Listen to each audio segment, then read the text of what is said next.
doesn't make you laugh. And new questions about what city leaders knew leading up to the deadly explosion. Still in the dark, over 1 million Americans are left waiting for the power to return in the wake of tropical storm Isaias. From big box to big screen, Walmart's plan to bring the movie theater experience to stores nationwide. Early today starts right now.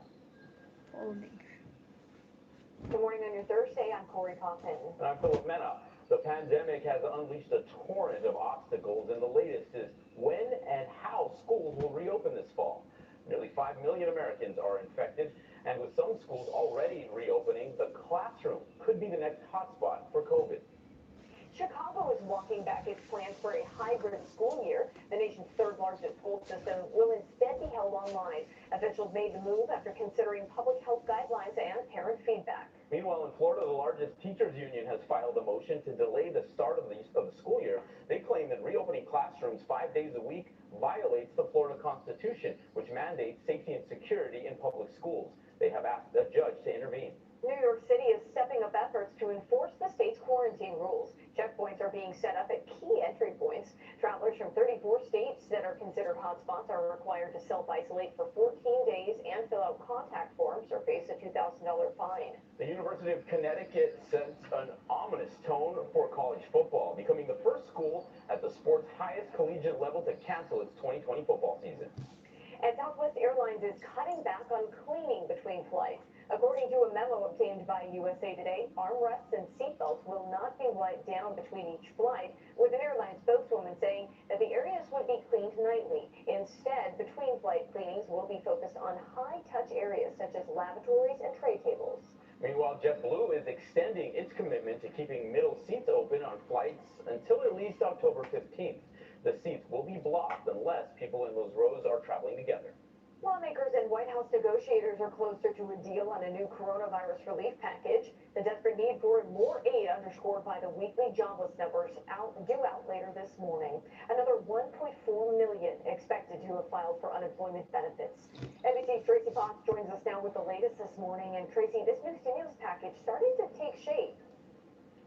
Corey, yeah, it's starting to take shape, and that's certainly good news. We're not quite there yet, but based on what we're hearing from those closed-door negotiations between Democrats and representatives from the White House, they're looking at $400 a week, down from $600, but until the end of the year for that federal unemployment bonus payment that people are getting on top of what their states are providing, and a moratorium on evictions, preventing those until the end of the year. Those are the two big issues. Still no agreement, we're told, on money for schools, state and local governments, or food aid, something that Democrats wanted. So these negotiations still very much up in the air, and tomorrow is key. I'm confident that we will have an agreement. The timing of it, I can't say.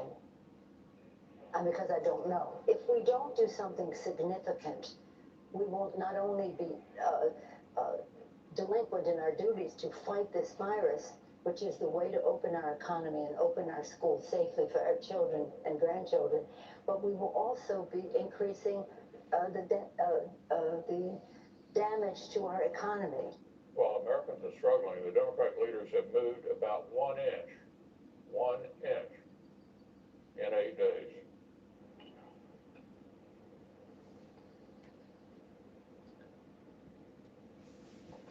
So President Trump, watching these negotiations, says that if they can't come to some sort of deal by tomorrow, he's prepared to take executive action. Corey, we still don't know exactly what that might be.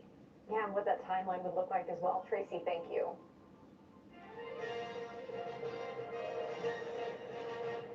With the pandemic still ravaging the country, Joe Biden will not travel to this month's Democratic National Convention. Meanwhile, his rival, President Trump, is sending more mixed messages about mail-in voting. Jeff Bennett has more.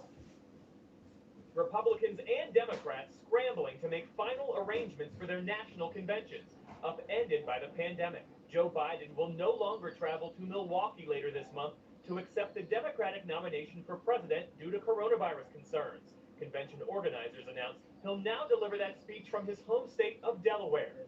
And President Trump said he'll probably deliver his speech accepting the GOP nomination from the White House. If for some reason somebody had difficulty with it, I could, go someplace else.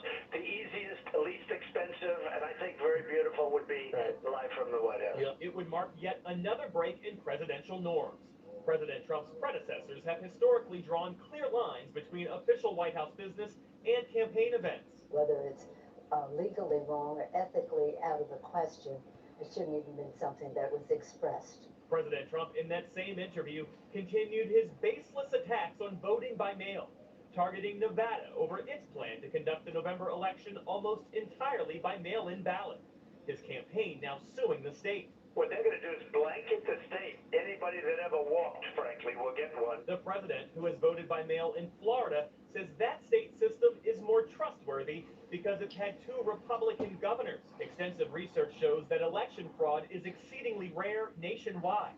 The president meeting with Republican Arizona Governor Doug Ducey. Mr. President, in your estimation, is mail-in voting safe in Arizona as it is, as you say, in Florida? Well, I haven't discussed it with the governor.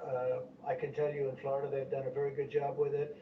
In Nevada, it would be a disaster. It's a very political state, and the governor happens to be a Democrat, and I don't believe the post office can be set up. Funding for the Postal Service emerging as a key sticking point in the talks over the coronavirus relief bill. And negotiators met yesterday with the new Postmaster General, a major Trump donor whose policy changes and budget cuts have sparked fears that the Postal Service won't be able to deliver ballots in time for the November election. Philip? All right, Jeff, thank you. A global rescue mission is underway in Beirut after a massive explosion rocked the area in Lebanon's port area on Tuesday. After at least 135 people were killed and 5,000 wounded.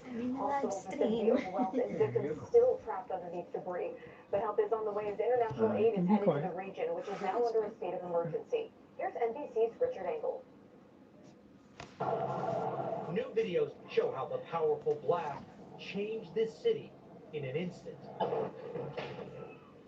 A church service was underway when the roof begins caving in. A bride posed for a wedding video. You can hear the first blast. And then a reporter in the upper corner doing a live television interview in Arabic. She survived. We learned at least one American is among the more than 100 people who died. At least 5,000 were injured, and hundreds are missing. Hospitals, already struggling with COVID, are beyond capacity. We have a small hospital, it's a 60-bed hospital, and it's not equipped to receive this number of casualties. I've never seen something like this. Lebanese officials say the blast was caused by a fire. You can see it popping and sparking. What started it remains unclear. But it grew, setting off the big explosion at a storage facility. Lebanese officials say packed with 2,750 tons of ammonium nitrate, commonly used in fertilizers. It can also be used for bombs. Timothy McVeigh used it to destroy the federal building in Oklahoma City. The Beirut blast was 1,300 times more powerful. Lebanese officials are investigating why so much of this explosive chemical was left in Beirut's port. Lebanese officials say it was seized from a cargo ship 6 years ago. Customs officials claim they asked to get rid of it, but it never happened. Instead, this was the port area before. And after, like it was never there. The Lebanese government says it is placing an unspecified number of port officials under house arrest while the investigation continues. Apparently, out of concern, they try to leave the country. Corey? All right, Richard, thank you. Hundreds of thousands of homes are still in the dark in the Northeast. Crews are rushing to repair the damage from Tropical Storm Isaias.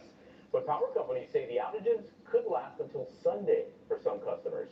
For more on this, we're joined by NBC's Gabe Gutierrez. Gabe, good morning. Philip, you can hear the hum of generators in the background. So many families here are now struggling without power during a pandemic. At the height of this storm, millions of people were without power throughout the Northeast.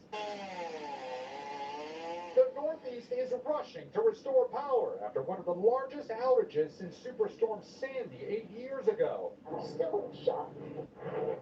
Tropical Storm Isaias roared through here, knocking out electricity to about 3 million people. A a tornado ravaged Hi, this neighborhood Kyla. in New Jersey. It was so scary. It was so There's- loud, and I knew that it was Thanks. coming. So I got under the desk in the office. The horrible discovery in Pennsylvania, the body of 5-year-old Eliza Hilal, who had autism. Her parents say she wandered out of her home. Nagtutupi si Inday habang For nagla-live. some, the damage couldn't have come at a worse time. Powerless in a pandemic. These are unsettled times. It's incredible that we're suffering through a 100-year pandemic, and now at the same time, we just got hit with probably the third worst electric storm we've had. The governors of Connecticut She's and in New her York room. declared a Nasa state room of niya siya. emergency. But Isaias devastated communities up and down the East Coast. Sabihin ko nag-message Ferocious ka. floods in Philadelphia to a deadly tornado in Delaware. Thank There's a you. lot going on. It was Sinus very active. friend. Stephen She's Hunter asking and his hi wife na. Kathy are now relying on a generator in Plantsville, Oo, Connecticut. I will let her know. Daughter with an autoimmune disease. It's vital for her to have the electricity. Thank you for the support, so we can put in a Kyla. machine that helps to clear her airway, and if we can't run the machine, she won't be able to breathe. Authorities Highness say it friend. could be days They're the before one power is also. restored here, Philip. All right, Gabe, thank you for that report. All right, let's get a check of your Thursday weather from NBC meteorologist Janessa Webb. Janessa, I'm sure that is concerning for people, the timeline for the electricity to come back on. Yeah, Corey and Philip, that's just heartbreaking to hear. On top of that, we have the heat that's above normal. In some spots in the Northeast, we're sitting in the 90s with humid air, so that's just unbearable heat that is going to continue to surge into the She's area. asking On hi top na. of that, we have people in North Highness Carolina, downstairs in her also room. areas of the Southeast that have dealt with a numerous amount of showers and tornadoes the last few days. The flooding continues in that area with scattered showers throughout your afternoon. Let's look at the big weather story of the day. Here's a closer look at your day ahead. So also for the Rockies, temperatures are in the 90s. We'll watch marginal risk of severe weather this afternoon. A few storms that are going to spark up for D.C. to Roanoke this afternoon with highs in the mid-80s. Take a look at temperatures coming up, guys. All right, Janessa, thank you. And in today's Quick Hits, Walmart is launching drive-in movie theaters in the parking lots of 160 of its stores, starting August 14th through October 21st. Oo, nagtutupi ako habang nagla-live stream. Thank you. Kayo din. Stay safe. Early talks to play Geppetto in Disney's live-action version of He's Pinocchio. asking, According to insiders, you're so impressed folding with the script, clothes. he reached out to the I film's said yes director while to I'm express doing live stream. Lady Gaga is teaming up with Apple Music for a weekly show called Gaga Radio. Pop star will chat with people involved in creating her Chromatica album, debut exclusive DJ mixes, and more. Starts this Friday. We'll be right back.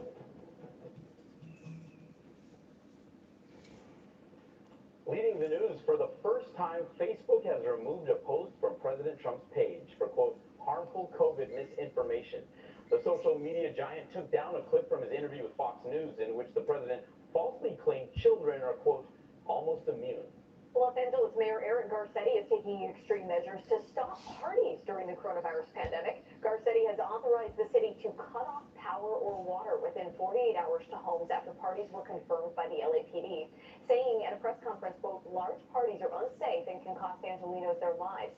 The crackdown comes after police say a 35-year-old woman was shot and killed and 4 others were injured while attending a large party at a mansion. That's the problem.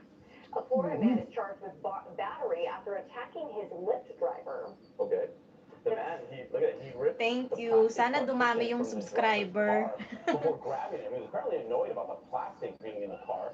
A child abuse charge was added because he was riding with a 7-year-old boy. Officers say that the 36-year-old was intoxicated. That video is wildly disturbing. It's very disturbing though.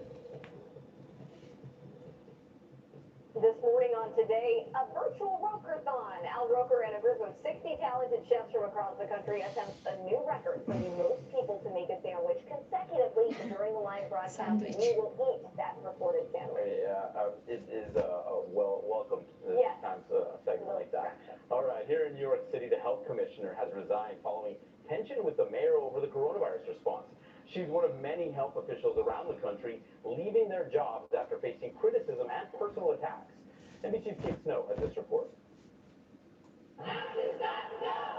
Across the country, outrage directed at the people making decisions about controlling this pandemic. You did not listen to we the people! She needs to be fired Public health officials have gone from obscurity to needing security. We are going to go to her front yard, in front of her sidewalk. Imagine if protesters showed up at the home of the fire chief to protest the way they were managing a fire. That sounds ridiculous. But that's exactly what's been happening to local public health officers as they strive to do their job based on science. Dr. Charity Dean is one of more than 30 health leaders in 18 states who've resigned, retired, or been fired since the pandemic began, amid unprecedented political and personal pressure. Hi, ladies. Hi. We brought together a group of current and former public health officials. How many of you have had personal threats against you? It's cute. 3 or 4 of you. Her laptop is in the double layer book. I've never felt that before. A person posted something to the effect, F her, F them, let's start shooting. Barbara Ferrer oversees 4,500 employees at Los Angeles County's health department. She's been getting threats and hate mail since March. One woman said, that using very foul language, somebody needed to shoot me, and another person volunteered to take that task on. Wait a second. They threatened your life? Yes. Yes, we all have to understand how angry people are. For people sure. have lost so much. And then there's political pressure. When the Colorado County where Emily Brown ran the health department wanted to reopen, she found herself at odds with commissioners. I thought it was too Hello. soon. I was concerned that this would be Hello much too sa soon for the akin. health of our community. 7 shortly after. We views. are all less safe when we lose these I have seasoned 7 health viewers. officers who have led their Thank counties and their you. states for many years. One is So it's Haina's really friend. important that we support the ones who are in office and that we support science. Speaking out for a profession under fire during a pandemic. Kate Snow, Haina's NBC friend. News, New York. They support Haina. Good morning, everyone. We're still watching that fire danger for the West Coast and the Southwest, because look at these temperatures, 108 for Phoenix. If you're across the central U.S., we're going to sit in the upper 70s to lower 80s. Rain headed our way in the east. We're watching early today. We'll be right back.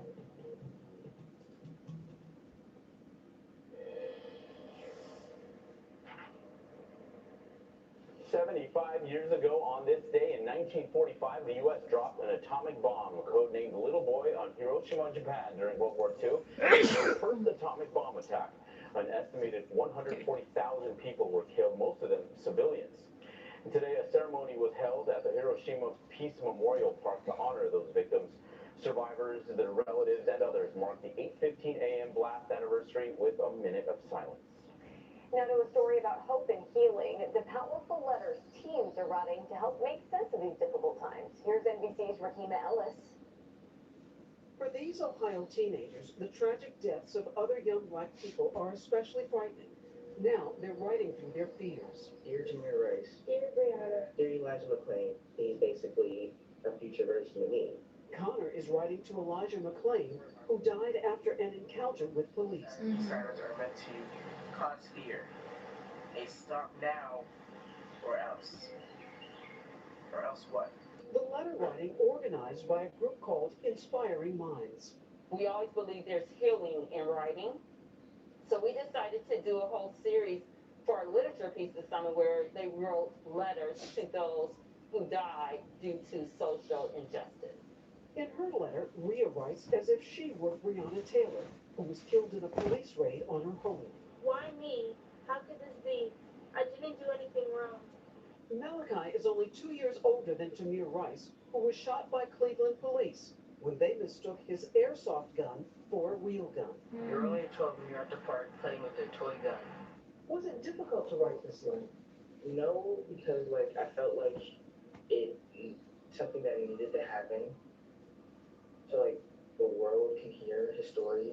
I hope people take this movement and all the protests that they will see how we feel, and they'll at least try to make a change. Teens pushing for change using the power of words. Rahima Ellis, NBC News. That's a great idea, helpful outlet. Get that out. All right, there's a traffic cop in Brazil who's showing off his moves. Check him out. His name's Officer Da Silva. He's had to change how he interacts with the public to prevent the spread of COVID-19.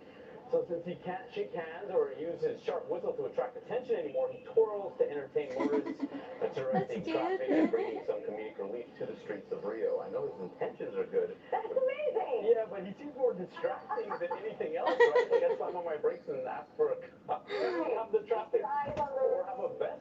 like that. Oh, Okay. gosh. Okay. Well, add the best, but keep the dances. You know, it is entertaining. Thanks for waking up with us. I'm Corey Coffin.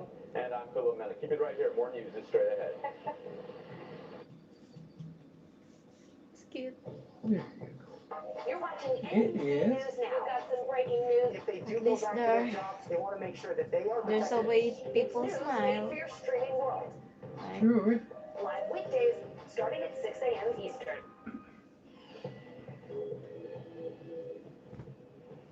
The push to reopen schools hits a wall in one of the nation's biggest cities. Si Kyla, On nasa... Capitol Hill, lawmakers close in on a deal to deliver Ayan more na. relief to the millions of Americans left reeling. Ang dami ko from daw the pandemic. tinutupi. Shell shock sets in after the catastrophic blast in Beirut. The global uproar now over what the country's leaders could have possibly done to prevent the deadly explosion.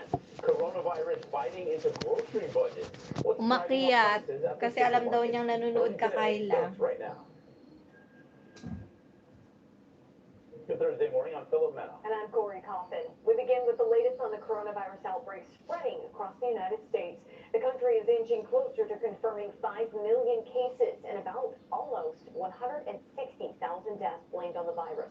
According to NBC News analysis, over the last week, nearly 7,500 people died.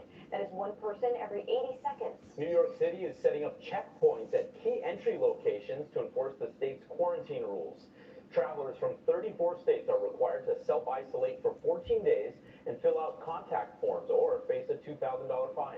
The CDC is warning against drinking hand sanitizer after 4 people died and 15 others were poisoned. 3 of Drinking which hand suffered vision loss. sanitizer. The cases came out of Arizona and New That's Mexico. the effect The of FDA Trump's warns against suggestion to sanitizers with methanol. Yes, always a bad idea. Clorox disinfecting wipes. drink They could be hard Clorox. to find on your shelves until 2021. The company says demand for their products has multiplied Very- 6 times during the pandemic. It's a good and believes influence. They won't be able to meet demand for the wipes until next summer. Southwest Airlines is cutting back on cleaning between Oo, flights. mas matangkad na siya sa akin. By USA Today, armrests Parang and seatbelts 5'2" will na not siya, be wiped 5'2" down between ang each height flight, niya. with an airline spokeswoman saying that those flights will be cleaned nightly instead. Between Minus flights, Fred cleanings will instead focus on said. high-touch areas like lavatories and tray tables. As cases surge across the country, millions of parents are now She's faced so with the tall. tough decision of whether to send their kids to school. Chicago, the nation's 3rd largest school system, is going to begin their school year online. Miguel Almaguer has more. Soon, magiging height niya na daddy niya. Students in Chicago will not Tapos, return to the soon, classroom at least her for height now. is gonna be Stepping like her back height. from a proposal for hybrid learning, a split between online and in-person instruction. The Ang bilis superintendent nga says eh. the Ang bilis decisions niyang were made tumangkad. based on the high number of COVID cases. Nung pumunta kami dito, parang nene pa. Wala, ang liit-liit pa niya. Tapos biglang tumangkad siya Concerned agad-agad. about going back to the classroom are now relieved. We're not reinventing what it means to build connections with students. We're just simply translating that to an online platform, which our students are more fluent in than we are. Citing Chicago's nearly 5% positivity rate, a key metric indicating that positive cases are on the rise, school leaders insist the decision is best for children. But parents like Mary Bradick, with 3 kids learning from home outside Chicago, disagree.